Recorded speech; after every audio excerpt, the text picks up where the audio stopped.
Welcome to the Hub's continuing coverage of election 2025. I'm Rudyard Griffiths, and we are at day 30. We've got an action-packed show for you this morning. We're going to have David Coletto, the CEO and founder of Abacus Research, on with the latest poll. Sean Speer, my co-founder, editor-at-large, joining us to break down the latest on the Conservative platform.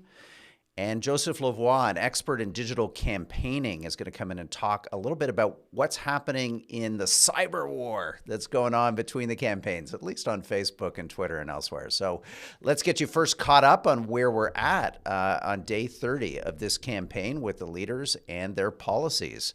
Mark Carney has an action-packed day in Quebec, a bunch of announcements possibly related to small business. We'll find out because that's who he's visiting, small businesses in Trois-Rivières.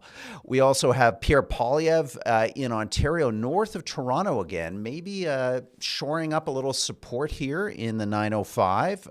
He'll have a press conference at 10, debuting right now the Conservative platform. And again, we'll get some analysis for you live as this happens in real time. Singh really focusing out in Vancouver. He's spending a lot of time out there. Again, you must sense there could be some ridings at play or at risk. So he's going to focus his energy maybe close to home, maybe his own riding. Some people wondering if that could be up for grabs. Let's go on to talk a little bit about policy. The big policy announcement in the last 24 hours before today's dropping of the Conservative Party platform was Mark Carney announcing reductions on tolls on the Confederation Bridge. I love this regional stuff. He's going to cut them by more than half, from $50 to $20. If you want a vacation on lovely, beautiful PEI, you're going to drive out there for 50 cents on the dollar in terms of price.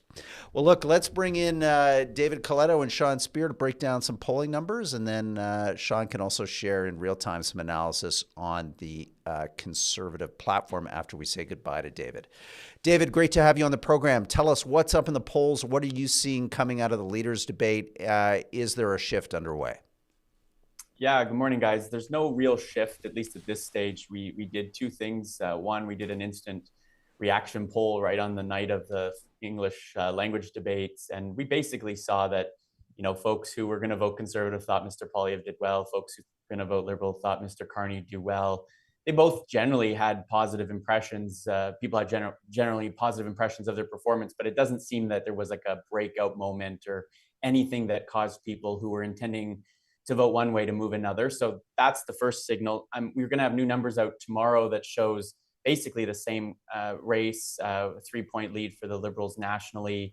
They've got advantages in BC, Ontario, and Quebec that remain, more or less where they were a week ago. So all indications, at least at this stage, is that the weekend and the debates haven't fundamentally altered the race. There's perhaps some signals in Quebec of a tightening race. We'll need to see more polls to confirm that, which might mean that Liberal majority could be in trouble. But otherwise, everything is basically where it was where we last spoke. Your polls, David, have been in a narrower band over this election campaign than some of the other pollsters who went much larger than you on the Liberal lead and have now come back closer to you, and in some cases even past you in terms of where the gap stands today. What do you think explains the kind of volatility that we've seen, and not so much from you, but from some of your competitors? Well, it's hard to say exactly, but the two theories I would put forward are, one is, depending on the methodology or the mode of the survey, was it done by telephone, automated telephone, or online? Something called response bias could be at play. So I think earlier in this campaign, with Trump being much more in people's focus, Liberal voters were more engaged, more excited, and therefore they could be more likely to be answering surveys. That's one theory about why, particularly the IVR polls early on, were showing such a large Liberal lead early on coming into this campaign and then in the first few weeks of it. The second is also pollsters make decisions about how we adjust and weight our data. So after we do the survey, we usually apply weights for demographics and region. Others, like Abacus, puts an adjustment for politics. I'm someone who is still a little bit worried that we underestimate Conservative supporters. If you look at the last few elections, almost every pollster miss the conservative vote share by 1 or 2, sometimes 3 or 4 points. And so we make that adjustment, which I think creates less volatility in our numbers. But it also means that our numbers have been slightly more bullish for the Conservatives, less so for the Liberals. We also have the NDP slightly higher. So it's a combination of all of that. And so I think maybe as this election gets closer to the end, the difference in willingness to answer a survey maybe balances out. That's my theory, Sean. I can't speak for other pollsters, but our numbers have not been as volatile. We had a 6-point Liberal lead. It's down a little bit to 3 now. But we never hit the 12, 15-point lead that some of the other pollsters had. May I ask a follow-up, Roger? One of the things I've thought a lot about in recent days is the extent to which some of those early polls that showed a large Liberal lead were in a kind of almost in a two-way conversation with voters. That is to say, on one hand, they were interpreting what voters were feeling and thinking about the race. But they may have also possibly influenced the way that voters were thinking and feeling about the race. Is that something that pollsters are attuned to, and what are the potential implications of that? Yeah, I'm always, mindful of the kind of responsibility we have. I don't think polls directly, I don't think most Canadians are following exactly the polls that I put out, but there's no doubt that the polls influence the narrative of the campaign, right? In those first few weeks, there was talk of, Mark Carney, freight train, and the momentum was overwhelming. And we saw, because we asked the question on our survey, who do you think is going to win this election? Very quickly, the perception among most Canadians was that the Liberals were going to win. And I think, the polling helps drive that narrative and that perception. So there's no doubt that the polls have an influence, and that if the perception, if the polls are suggesting this is a really wide race, that could feed that view that it's over. Although it's certainly not over, and it was, I don't think, ever over in this campaign, given how many people said they were open to changing their minds. And where are we at on that right now, David? Changing their mind. To what extent now in this final week is the vote more settled in maybe than past campaigns? I mean, we saw this very high turnout over the weekend in the advanced polls. I know I'm asking you to read tea leaves here, but what do you think that represents? Does that possibly indicate that a larger proportion of the public than normal has made up their mind, and maybe what we're seeing in the polls will remain largely the case in terms of the spread between the parties because this election, because of Trump, because of the galvanization of public opinion? Well, I think, it's hard to predict what advanced turnout is, if that's going to be an indicator of higher turnout. We've seen elections in the past where high advanced poll turnout didn't actually materialize into an overall higher turnout. I think it's a holiday weekend. People had free time and they took advantage of that and went to the polls, I think, is one explanation. But there is also indicators and evidence in our polling that there is more interest in this campaign. So I would be surprised if turnout overall did not go up compared to the last two federal elections. Are we in for like a 2015 kind of turnout? I don't know if I'm ready to conclude that. We'll have to see. But on the question of locking in people's minds, our estimate is that about a quarter of people who could have voted might have done so already. We don't have the updated numbers from Elections Canada, but I suspect if 2 million people voted on Friday, then we may not see the exact sign-in numbers on Saturday, Sunday, and Monday, but I suspect lots of people did take advantage. It took me an hour to vote yesterday in an advanced poll in Ottawa, so there was lots of interest in it.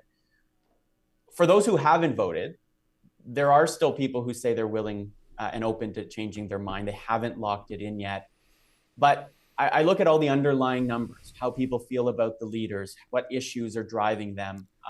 And again, those haven't changed. And so I'm still left with a little bit of doubt that something fundamentally different is going to happen this week, unless some external force forces those voters to rethink. But I think we should be thinking about a lot of vote has now been locked in because it's simply in that box. And whatever's left, I would say maybe 10 to 15% of the electorate that could have voted is still up for grabs. That's sufficient, and maybe in some parts of the country, but I don't think viewers should believe that where we are today will be fundamentally different than when the votes are counted next Monday.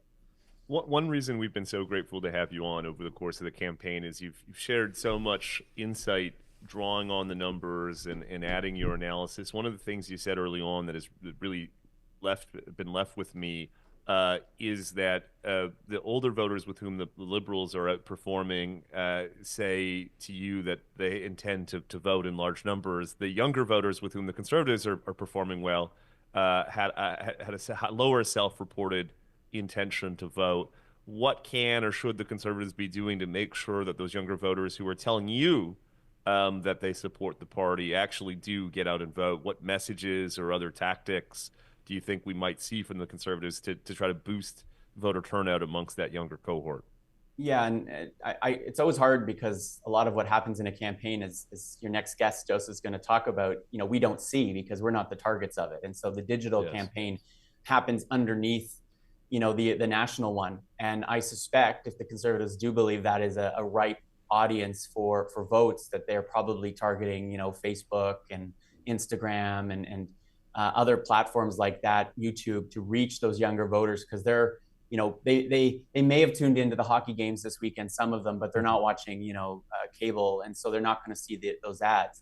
But Sean, on the other hand, I think you also saw this weekend with that golf ad, if your viewers saw that, the Conservatives put out a clear attempt to try to correct a shift in that over 60 male vote that is very much lining up with the Liberals in a way that we haven't seen in a number of elections. And so even on that front, they're trying to fight, trying to gain a few more points among those reliable voters. And then I think they're going to have to find a way to activate those less reliable younger voters who are open and like Pierre Poilievre, and that message around change and thinking about the last 10 years, I think, is much more resonant with them than it would be with older voters. David, thank you so much for coming on the program. It's always great to check in with you for these kind of polling deep dives, get a feeling of the water out there. Is it warm? Is it cold? Well, it seems like not a big shift, but who knows? Who knows? It's spring. Stuff can happen. We'll keep an eye on the polls with you as we close out this campaign. So thank you for coming on the program. Thanks, gentlemen. Take care. Sean, I want to just have you for a moment before we go to our next guest, give us some top real-time reaction to the Conservative platform. It's literally dropped in the last few minutes. You've been up and down on your phone over the course of these interviews since we started this program 15 minutes ago. So I'm not going to hold you to either 100% accuracy or the type of rigor and detail that you usually bring to your analysis. But is there anything popping out for you as you glance through the Conservative platform that's just, again, been published this morning?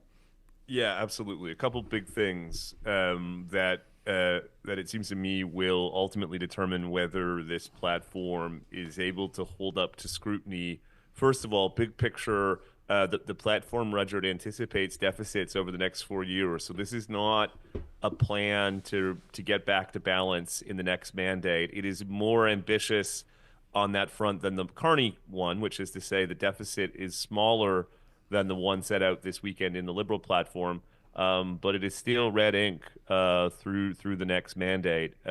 One wonders if, in a context of a real horse race here, the Conservatives may have chosen a less risky plan when it comes to incorporating spending cuts into their platform, which is the second point. Even within an ongoing deficit, given some of the big ticket items that the Conservatives have committed to in this race, they've had to incorporate some spending cuts in order to offset those. So some of them will be familiar to our audience, things like finding savings in the CBC and so on. But there are some here that are likely to generate some interest. The biggest one is cuts to spending on consultants, of course, but there are other programs like the Housing Accelerator Fund, which is a signature item of the Trudeau government. The Conservatives would scrap that. Some of the low carbon economy funding that we've seen over the past decade, they would get rid of that. But the biggest, most notable item in the platform, the one that, as I say, I think will be the subject of the most scrutiny, something we'll want to cover in the next 24 hours at the Hub, Rudyard, is that in addition to spending cuts, the platform envisions higher revenues from the positive economic effects of some of the party's measures. What in economic terms is sometimes described as dynamic scoring, the notion that if you cut taxes or reduce regulations, it produces a positive economic effect, which in turn increases government revenue. I'm just looking through the list here. Things like the proposal to lower the capital gains tax rate and to provide a capital gains rollover, the conservative estimating will have a positive revenue effect for the government as high as $5 billion in 28-29.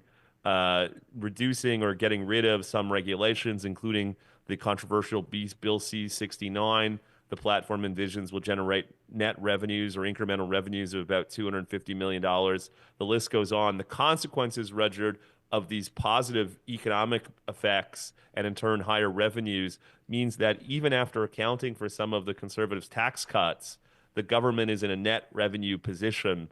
I think that's going to generate a lot of attention, a lot of scrutiny, certainly from the liberals themselves. The platform notes that this analysis was carried out with the support of some external experts, including Philip Cross, a former chief economist at StatsCan, and Tim Sargent, who writes for us sometimes, someone who was a associate deputy minister at finance. But this use of quote unquote dynamic scoring is not something we've typically seen in Canadian platforms. And so the question will be over the coming days, can Pierre Poilievre defend those measures and convince Canadians that the underlying economic and fiscal assumptions of his platform are solid? Yeah. I mean, not to completely wonk out, but dynamic scoring is a big part of how U.S. Congress, chooses, especially in this very controversial budget cycle that it's going through right now with Trump's desire to extend its tax cuts. In fact, it's been conservatives, dead hawks, who are demanding dynamic scoring precisely because some people believe in the United States in the past it's been abused to underplay the costs of tax cuts, because dynamic scoring is, to some extent, Sean, in the eye of the beholder. It is a subjective exercise to understand what the future effects of policy X are going to be in terms of revenue generation for the government. So we'll continue to unpack that over the course of the day on the Hub. Lots of analysis up on the website, so please join us. But to close out today's show, a real pleasure to join on the program Joseph Lavoie with Crestview Strategies. Joseph is a veteran, a seasoned pioneer of digital campaign advocacy, both for political parties and corporate clients. And Joseph, a real pleasure to connect in with you on the kind of digital war that's been waged over the last 30 days, what you're seeing out there, the good, the bad, the ugly. So let's level set with you and start with a question on scale, Joseph. How does this election compare to past campaigns in terms of the size of the digital campaigns for these various parties versus all their other activities? Yeah, not surprising. And by the way, thanks for having me on the show, guys. Love what you're doing with the Hub here and the show. Not surprising that this is a significant digital campaign. The consequences are high. You've got the large budgets, particularly on the conservative side, available. So you've seen in the lead up to this campaign and throughout that the digital campaign has been a sizable part of the tactical execution, particularly on both the conservative and the liberal side. Joseph, in the old days, a leader would get on a plane and crisscross the country doing in-person events. In a world of fixed campaign resources because of government limits, just at a conceptual level, talk a bit about how campaigns think about the dedication of scarce resources to things like tour, to increasingly the importance of digital ads and social media. It's becoming really difficult to make that choice because obviously, so I've been spending the last couple of weeks myself door knocking, and the most meaningful engagements and conversations I'm having with voters is in real life, in person.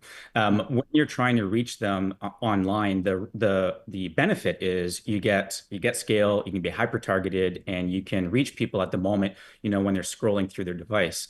So there's impact to that, but it doesn't necessarily have a huge impact on their ability to change their minds. You are effectively stuck in a frame where you're either validating their existing views or they're dismissing you altogether. So it's fun. I mean, it's funny. I've cut my teeth in digital campaigns, but if I had it my way, I would significantly lower my digital spend, and I would instead double down on going face to face and meeting people in person. But of course, that's not always scalable, and you can't go an entire campaign without engaging people on their devices, right? Yeah. Joseph, what have you liked out there? What have you seen from any of the campaigns that has impressed you, either in terms of the execution or the content? Frankly, not much. This has been I love a a boring straight campaign. answer. It's been a boring campaign on the creative side. I mean, look, we've got new ads the Conservative Party had put out this weekend. They're getting some flack for not being particularly creative with two men swinging golf balls, but that is sometimes the nature of creative work in a political campaign. Is you don't have room for nuance, you don't have room to get overly creative. You have such a short amount of time to deliver a crisp message, and sometimes you have to do it right on point. So I'm not, it's all standard stuff. I've analyzed, for example, some of the contrast ads that the Liberals and the Conservatives have put out. It is exactly the same framework, one campaign to the next. So the differentiation between the two on style and treatment is limited. I mean, obviously, the Liberals have decided to lean into Carney as the principal spokesperson that they're putting in the window. The Conservatives led with Pierre Poilievre at the start. I think we're seeing an adjustment as the campaign has progressed. But otherwise, it is, it's pretty standard playbook stuff. Talk about the subject of digital ads in the context of the age polarization that we're seeing playing out in this election campaign.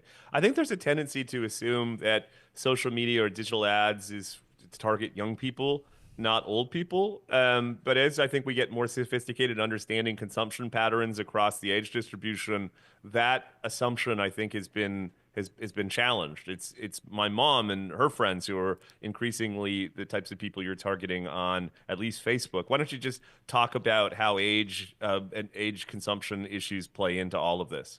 It's massive, Sean. It's a good point that you've raised because actually older demographics are far more approachable and affordable to reach in a campaign environment because they tend to engage with the content more than younger demographics. Younger demographics are much more digital native. They've become so expert at just scrolling past anything that doesn't engage them. Whereas with older demographics, there's an inclination to want to click to learn more. And so it's one of those interesting things where obviously the Conservatives right now are facing a need to engage older demographics, boomers right now, probably more so than they ever have had to. I guess on the positive side, that means for them that is a pretty efficient spend in terms of dollars spent and what you get in return. Yeah. Joseph, in the last election, there was a lot made about the risks of foreign interference. If you remember, I believe there was even like a PCO or cabinet secretary that was created. There were like early warning tools that they tried to deploy to identify when foreign interference in the digital domain was happening and how to respond to it. I've seen nothing about this in the campaign. Should I assume that's a good thing, that foreign interference, at least in the digital space, really hasn't been what it was before? Maybe it wasn't what it was before. I don't know. You tell us. I think it's so difficult to measure that live in the middle of a campaign, but it'll take some time to get a true sense of it because the type of interference that is most effective is the really small, subtle stuff, right? It's like, oh, well, maybe we'll start a rumor about whether you should be using pencils at the ballot box. Maybe that creates a chance for manipulation of the final vote. Small little rumors, little bits of misinformation that pop up in random little corners of the internet. That is a type of I'm going to call it foreign interference that has the greatest ability to spread. And it's not obvious in the first go. So I think there's going to be, we have to go into the corners of the internet where a lot of conspiracy theories are very present. And we'll get a truer sense there, the degree of the foreign interference we've had to deal with in this campaign. Down the stretch, Joseph, talk a bit about what you anticipate. Will we see a massive uptick in spending? And if so, what are the types of messages or ads or even the platforms that you think will be disproportionately used by the parties? Well, I think this one, I mean, if we zoom out a little bit, what we're definitely experiencing, what I've felt at the doors is the one thing I think everyone agrees on is this, which is this is a change election. of some kind. Then it gets into the question of, well, what type of change do you want? And I have heard consistently, yeah, I agree with you, Joseph. I want change, but frankly, my change looks like red or blue. The challenge will be to get to a place where this is very much not quite a viable election, but making sure that people have full exposure to what they're assessing at the ballot box. So I don't. That's a long-winded way of me saying, Sean, I don't predict that means we're going to see a whole lot of policy being put up in the window. It's going to come down to values. It's going to come down to a bit of a branding exercise between your two options. Yeah. Final question, Joseph. One of the big kind of trends in the kind of digital advocacy and influence space is gamification. The idea that you're drawing a user into some kind of more immersive experience. It's more interactive. Have we seen anything in the campaign that's kind of interesting that way? Video games, challenges, contests, sweepstakes, quizzes. I don't know. I may be missing it, but I feel, to build on your earlier point, I feel like we haven't seen a lot of innovation this campaign in terms of digital kind of advocacy and influence by these parties. That's right, Roger. I haven't seen a whole lot of it, which is a bit of a shame because, we've often talked about how, particularly online, it's very difficult to persuade someone or to get someone off of their existing viewpoint, except for there is one way in which you can do that very well online, and that is through a gamified experience. And when someone is willing to play a game, it changes the entire frame, the entire mindset. They go from, oh, I don't want to believe you. This is the message you put forward. I've already got my preconceived views to, well, let me test myself. This might be interesting. It opens up the mind in a totally different way. So if the campaigns had been willing to innovate and try some of these fresher tactics, there might have been a way, frankly, to appeal to whole new audiences and voters as a result. Yeah.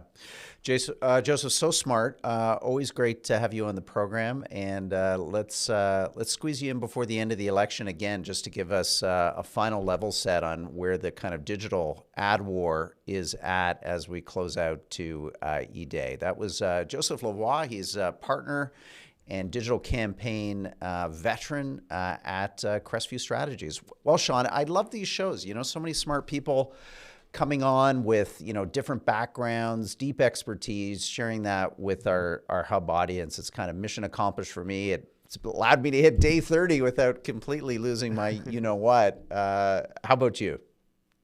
Yeah, super cool stuff. And it's interesting for someone who is a digital ad professional, for him to concede or acknowledge that its limitations in election campaigns, I think, is really, speaks to the kind of integrity and honesty that we want to bring to our audience. I think a lot of people, Roger, after the 2016 and 2024 elections in the U.S., where Trump just didn't turn policy on its head, he turned even campaigning and the way that we do politics on its head. I think that has caused a lot of people to almost to be a bit paralyzed, to not know precisely what to make of it. Like, we seem to be on the precipice of technology transforming campaigns, but not knowing exactly how we get there. And I think the net effect is the 2025 campaign here in Canada has been something of a, as both of you said, like a bit underwhelming in terms of leveraging these new technologies and their use in reaching new and different voters. Yeah, I mean, it's a great point, Sean. Like, podcasts were such a big story coming out of the U.S. election, how the Trump administration used basically influencers in the podcast space to connect with primarily younger men who were low information, low propensity voters. We've seen none of that, to be honest, in Canada. This has been a very traditional campaign using traditional means of communication presented in a way that's not very different than 2021 or 2019. I don't know. It's fascinating, the compare and contrast between what seemed like a very disruptive, and I don't mean this with any value to it, but just a very innovative American campaign that upended a lot of previous assumptions. We're just not seeing that here in Canada. Yeah, that's right. In the meantime, we're going to be working like crazy to analyze this conservative platform and prepared, as our audience should expect, to call out where we think it's gone wrong. I'm going through it now, Roger, and I'm struck that we see nothing on the on the journalism subsidies. In fact, a commitment to increase the local I journalism know. initiative. Like Just kind of $25 striking million stuff. for the local journalism. And this is the initiative that requires newspapers to, hire, if the liberal policy is reaffirmed, along ethnocultural lines. In fact, it actually has veered into kind of racial preferencing in journalism and hiring by attaching federal dollars to the HR decisions to influence that on the part of local community newspapers. This is wild stuff.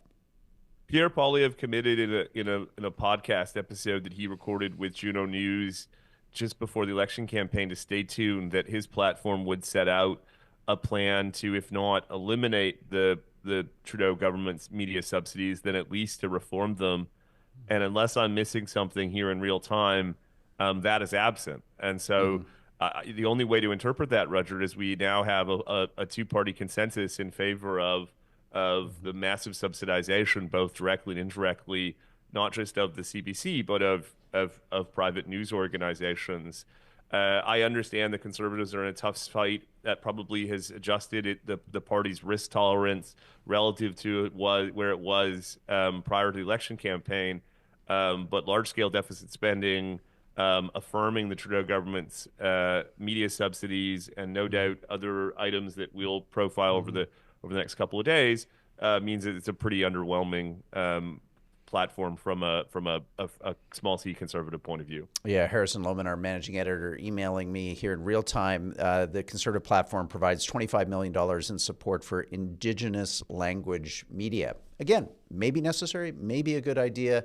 Just seems a little off point in terms of what this party was talking about in the months prior to the election. There is, however, a promise to introduce, quote, a Freedom of Speech Act to repeal liberal censorship laws and restore Canadian news on Meta and other platforms. That sounds like a repeal of Bill C-18, the Online News Act, but again, we'll have to look for more details here. Anyway, we could go deep down this rabbit hole right now, Sean, but let's save that for all the great content that will be populating the hub.ca, our podcast and YouTube channels in the hours to come, unpacking the Conservative 2025 campaign platform. I'm Rudyard Griffiths, publisher and co-founder of The Hub, with my colleague Sean Speer, saying goodbye to all of you and joining you again tomorrow morning here at 10 a.m. to take up day 31. But Sean, let's say goodbye to our on-demand listeners and viewers, and then hello to the good folks on the chat, where hopefully we can continue a discussion of the Conservative platform. So here's that bye-bye.